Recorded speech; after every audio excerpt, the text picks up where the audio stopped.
आपसे गुजारिश करूंगा कि वो तशरीफ लाएं और अपने ख्यालात का इजहार फरमाएं। अस्सलाम वालेकुम। सबसे पहले मैं तलाक से लेकर फैजपुर शरीफ और फैजपुर शरीफ से लेकर कनेल मवारड़ा तक जो हजरात हमारे साथ जिन्होंने तावन किया उनका शुक्रिया अदा करता हूँ।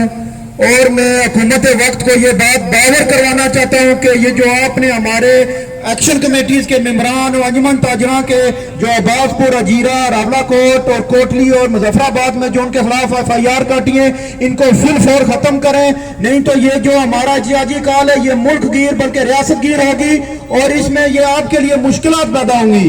तो इसलिए मैं आपको बावर करवाना चाहता हूं जो हमारे जायज मुतालबात हैं जिनमें फ्री बिजली, रठाया, राम ब्रिज, आटा सब्सिडी, इन सब पर आप संजीदगी से मामला हल करें, नहीं तो ये हालात आपके काबू से बाहर हो जाएं। क्योंकि ये कश्मीरी कौम है, ये कश्मीर के रहने वाले बासी हैं, ये कोई आगे पीछे की आवाम नहीं है। ये आपको शायद कोई भूल या गलतफहमी होगी कि ये जो कश्मीरी कौम है ये डर जाएगी, मर जाएगी, लेकिन एक कदम पीछे नहीं हटेगी।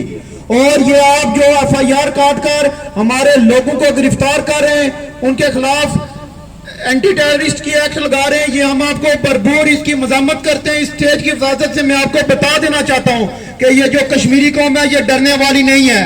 और ये आज हमारा जिहाद 2 घंटों का, अगर हमारी बात की सुनवाई ना हुई तो ये पूरा दिन शट डाउन, उसके बाद हम पहिया जाम हड़ताल की तरफ भी जा सकते हैं। इसलिए हुकूमत वक्त को हम ये बता देना चाहते हैं कि अपने मजलूम अवाम से पीछे हट जाओ।